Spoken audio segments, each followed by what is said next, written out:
से इम्पोर्टेंट नीयत बनाओ कि हम इस्तग़फ़ार इसलिए पढ़ रहे हैं ताकि हम अल्लाह को राज़ी कर सके। अस्सलाम वालेकुम एवरीवन, कैसे हैं आप सब? होप कि आप सब अच्छे होंगे। मैं Zara, welcome back to my channel. तो कैसे हैं आप सब इतने तूफ़ान वाली बारिश के बाद में? रात में जो तूफ़ान हुआ आप लोगों के वहाँ भी शायद हुआ होगा, क्योंकि मैंने तो न्यूज़ देखी। रात ही में हम लोग सब न्यूज़ में भी फटाफट सब रील्स भी आ चुके थे कि मुंबई भी आज के दिन बंद रहेगा, ऐसा कुछ आया था। और आज पूरे दिन का बारिश का भी अलर्ट दिया हुआ है। वलसाड़ में तो खैर बहुत नुकसान हुआ है बहुत जगह, क्योंकि जहाँ जहाँ खास ये नवरात्रि का सेटअप जो लगा था ना, उन लोगों का सबका बहुत ही नुकसान हुआ है। हम लोगों के मैंने अपनी सोसाइटी का तो बता ही दिया आप लोगों को, अभी तक भी वही सब चल रहा है। अभी मैं आप लोगों को बैक कैमरे से भी बताती हूँ, तो आप लोगों के यहाँ पे क्या हाल है मुझे वो भी बताना, ठीक है? चलो अभी फटाफट से ब्लॉग को स्टार्ट करते हैं। तो गाइज़, रात के तूफ़ान के बाद अब देखते हैं हम लोग यहाँ की हालत। ये देखो, रात में जब इतना ज़्यादा बिजली कड़की है ना, तो ये चेयर भी यहाँ से यहाँ पर गिर गई। और हम लोगों को लगा था रात में कि कुछ मेरा कोई प्लांट गिर गया होगा ऊपर से। हम लोग ने खोल के देखे तक नहीं, क्योंकि इतनी बुरी मतलब तूफ़ान था वो, इतना बादल गरज रहा था, ऐसा लग रहा था कि कहीं पर बिजली भी गिर गई। मेरी बिल्डिंग में तो ऐसी हवा चलती है ना एक्चुअली, तो उसकी वजह से पता नहीं कितनी आवाज़ें आ रही थी कि किसके बर्तन गिर रहे, कांच का बर्तन गिरा, टूटा फूटा। तो एकदम डर बैठ गया था रात में, मतलब एकदम जैसे बहुत ही गंदा वाला तूफ़ान था। अब इसका रोना चालू ही रहेगा। देखो यहाँ पर, ये देखो आप लोग, गंदगी देखो, दिख रहा है। अब ये सब साफ़ सफाई करनी है, इसकी ये चेयर भी धोनी पड़ेगी मुझे अभी। और वहाँ पे जो देखो रात का जो सीन हुआ है वो उस विंडो से बताती हूँ आप लोगों को। ये देखो, यहाँ से मैं अंदर विंडो से बता रही हूँ कैसा दिख रहा है। ये देखो, अभी देख रहे हो वो छत उठाने के चक्कर में है, लेकिन वो लोहे की जो सब एंगल है ना वो इतना मज़बूत है। उसके नीचे आप लोग देखो, पूरी बाइक सब दबी हुई है। उस तरफ तो वहाँ पर देखो सब कार्स थी उसके नीचे, तो वो तो सब निकाल ली गई। और मतलब 2-3 कारों का शायद, देखो एक कार का दिख भी रहा है, बहुत 2-3 कारों का नुकसान हुआ है, टूट गया है। और अब यहाँ पर इसके नीचे बाइक कितनी दबी है वो देखते हैं, और उन लोगों का कितना नुकसान हुआ होगा वो पता नहीं। अब सुबह से ये सब में लगे पड़े हैं। वहाँ पर कोने में आप लोग देखो जो गिरा हुआ है ना, वहाँ सबसे बड़ा जो डीजे का बेस होता है ना, सबसे बड़ा वाला, वो रखा था और उसका पूरा छत गिर चुका है। डीजे वालों का भी बहुत भारी नुकसान हुआ इसमें। अब ये सब टीम सुबह से पता नहीं आई है, यहाँ पर लगी है। रात में न्यूज़ वाले भी सब आए थे, उन लोग ने भी आप लोग वलसाड़ न्यूज़ डालोगे ना तो उसके अंदर भी आपको सब यहाँ का दिख जाएगा। फ़िलहाल यही सब सुबह से चल रहा है उठाने का। स्टॉल की हालत आप लोगों को अभी क्लियर दिख रही होगी, रात में इतनी पता नहीं चली होगी। तो चलिए गाइस, खाना निकाल चुकी हूँ मैंने। ये देखो, ये है हमारी घी तुरई और चने दाल की सब्ज़ी। ये आज मैंने बनाई हूँ भरवा करेला आज बहुत मतलब शायद यहाँ पर फर्स्ट टाइम ही बनाई हूँ, घर ही पे बनता था सिर्फ, उसके साथ में रोटी। नौमान यहाँ वेट कर रहा है, खाना खाती हूँ उसके बाद में मिलती हूँ आप लोगों से, ठीक है? चलो बेटा बैठ जाओ। अभी देखिए गाइस, बज चुके हैं शाम के 4। कंटिन्यू ये लोग बेचारे लोग लगे हुए हैं जगह जगह पर, आप लोग देखो। बट ना मुश्किल उन लोग के लिए हो रहा है, मतलब लोगों को जो पर्दे जो है ना, कपड़ा जो पूरा फाड़ना पड़ रहा है, फाड़ फाड़ के निकालना पड़ रहा है। और वहाँ पर आप लोग रेड कार देख रहे हो पीछे सबसे, वो उसका आगे का तो पूरा कांच फूट चुका है, क्योंकि उसके ऊपर ही मेन गिरा था। और वहाँ पर देखो सिल्वर वेन के पीछे एक सिल्वर है, उसके ऊपर तो बहुत डेंट आया है। और एक गाड़ी, मतलब 2-3 गाड़ियों का, कार का नुकसान हुआ है। बाकी बाइक तो आज सुबह में ही निकाले, मैंने दिखाई थी ना, वहाँ पर कॉर्नर पे सब बाइक लगा दी गई है। फ़िलहाल बेचारे लोग अपने सेटअप निकालने में लगे पड़े। तो गाइस फाइनली ये देखो, मैंने यहाँ का सारा कुछ वॉश कर दी, मतलब पानी डाल के वॉश कर दी। तो यहाँ पर अभी थोड़ा सा हरी मट्टी वट्टी देखो जमा हो गई है तो मैं सोची जब अच्छे से सूख जाएगा ना तो फिर यहाँ की वापस से झाड़ू लगा दूँगी, क्योंकि बार बार पानी थोड़ा बहुत पानी लग रहा था, बहुत ज़्यादा यहाँ पर मट्टी हो गई थी ना। तो मैंने 2-3 बार पानी ला के डाल दी, ये कोने कोने में, यहाँ पीछे। अब इसके नीचे का पैजामा देखो मैंने चेंज करी, क्योंकि वो भीग गया था काम करते समय। और इसकी चेयर को मैंने बहुत अच्छे से पूरा वॉशरूम में ले जाकर वॉश कर दी हूँ, लेकिन इसका कलर देखो ना कितना उड़ गया पूरा, है ना। ये वाला कलर है, देखो ये वाला मस्त पिंक था और ये इतना गंदा वाला कलर धूप में यहाँ पे रखे रखे उड़ गया, इसका हाल बहुत बेकार हो गया। अब इसको खोल के रख दूँगी। पहले भी मैंने रखी थी, आप लोगों ने ब्लॉग में देखे भी होंगे, बट कुछ नौमान के हेयर कट की वजह से फिर, हाँ, तो नौमान के हेयर कट की वजह से निकालना पड़ा था और तब से फिर मैं रखी ही नहीं। मैं सॉरी, चलो यूज़ होता है तो मैं यहीं रख दी थी कि सामने से ले लेके यूज़ कर लेंगे, बट उसकी वजह से इसका सत्यानाश हो गया। चलो कोई बात नहीं। देखो धूप में रखने की वजह से कलर तो ख़राब होता है, बट प्लास्टिक भी ना ख़राब हो जाती है, इसकी क्वालिटी मतलब कड़क आ जाती है उसके अंदर, जैसे कभी भी ना टूट जाए ऐसा। तो अब तो इसको मैं खोल के रख दूँगी। यहाँ पर है ना छतरी भी मैंने यहीं पर छोड़ दी थी रात को, तो इसको भी मैं अच्छे से वॉश करके धूप में रख दी हूँ। आई थिंक देखो ये पूरा सूख ही चुका है, इसको भी रख दूँगी। अब जाके थोड़ा काम हम ख़त्म हुआ है, तो चलिए भाई असर की नमाज़ हो गई अल्हम्दुलिल्लाह। अब चलती हूँ, कुछ नाश्ता बनाती हूँ, फिर मिलती हूँ।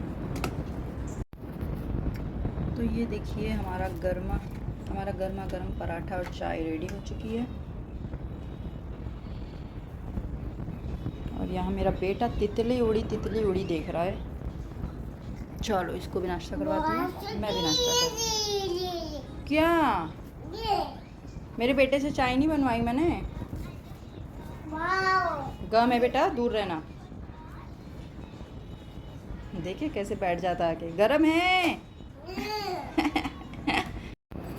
तो ये देखिए गाइस, आज ये मैंने बनाई मेरे बेटे के खेलने के लिए, क्योंकि मट्टी में मेरा बेटा खेलता नहीं है, मैं उसको खेलने देती नहीं हूँ।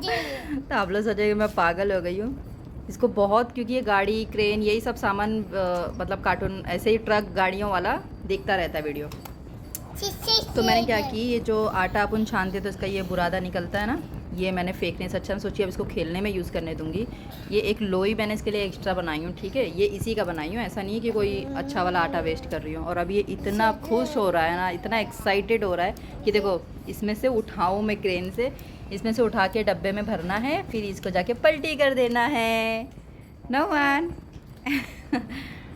अभी इसको इतना मज़ा आया ना, मैंने फर्स्ट वाला इसको ये करके बताई, यहाँ से क्रेन से उसको उठा के, है ना बेटा, करो करो कैसे।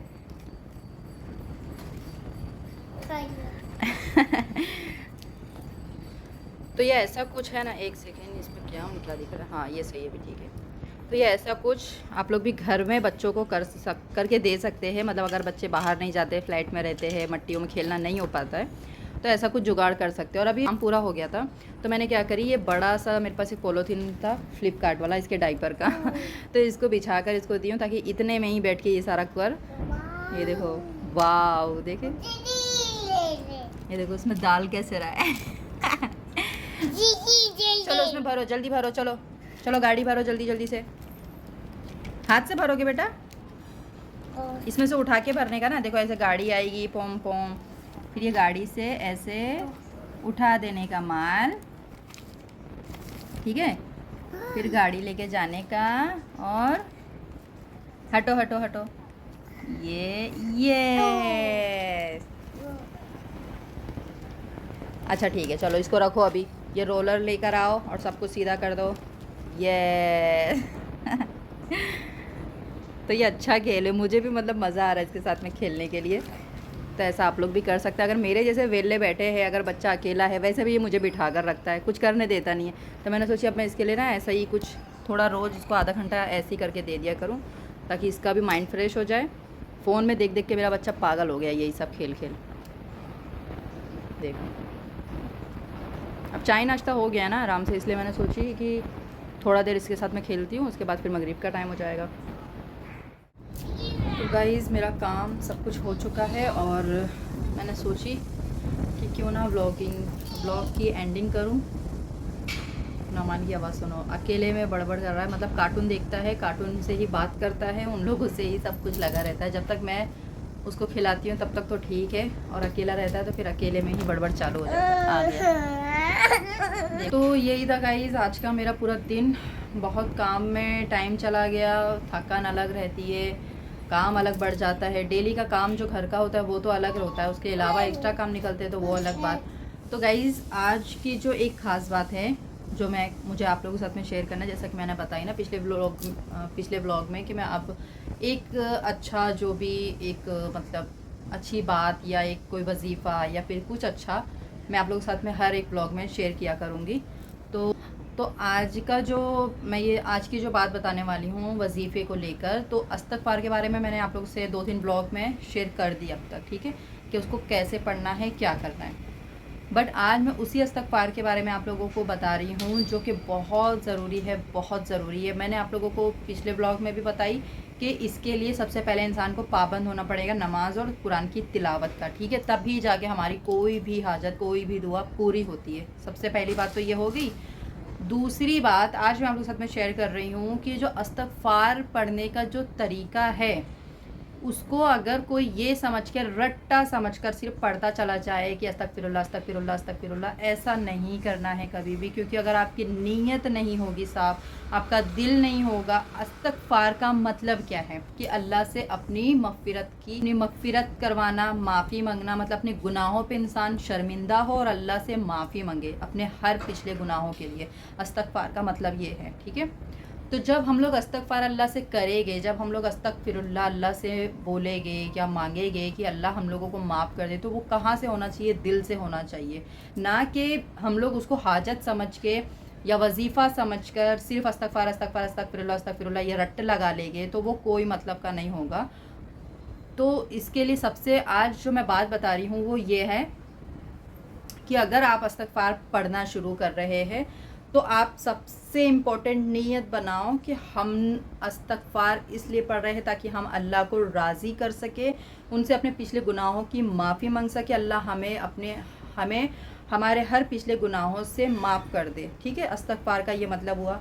तो जब आप ये समझकर अस्तग़फ़िरुल्लाह पढ़ोगे, एक एक इस्तग़फ़ार पढ़ोगे, तो आपकी नीयत आपका साथ देना चाहिए, दिल आपका साथ देना चाहिए, आपके अंदर वो चीज़ चलनी चाहिए कि मैं जो अस्तग़फ़िरुल्लाह बोल रही हूँ तो वो मैं अल्लाह से माफ़ी मांग रही हूँ या मांग रहा हूँ।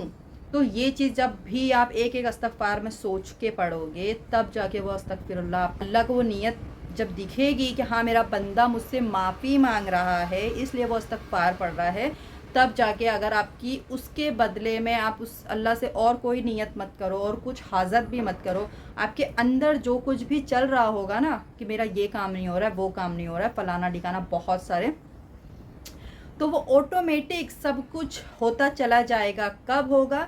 जब आपका इस्तग़फ़ार कबूल होगा, अल्लाह आपकी नीयत को देखेंगे, अल्लाह जब आपका इस्तग़फ़ार कबूल कर लेंगे, आपकी माफ़ी को कबूल कर लेंगे, तब धीरे धीरे आपके गुनाह माफ़ होते चले जाएंगे और आपका जो भी वजीफ़ा, जो भी आपकी जो हाजत है, आपकी नीयत है, आपको जो कुछ चाहिए वो ऑटोमेटिक आपको खुद मिलता चला जाएगा। तो ये एक मतलब मेरा मानना है कि इस्तग़फ़ार को अगर पढ़ना है तो हम लोग अल्लाह से ये नीयत से पढ़े कि हम अपने गुनाहों की माफ़ी मांग रहे हैं, ना कि ये कि मुझे वो चीज़ चाहिए तो मैं पढ़ रही हूँ, ठीक है। अगर आप सिर्फ माफ़ी की नीयत से पढ़ोगे तो आपको जो चाहिए वो सब मिल जाएगा। तो ये बहुत इम्पोर्टेंट एक इस्तग़फ़ार का मैं आपको तरीका बताई हूँ जो आप लोगों के काम आएगा।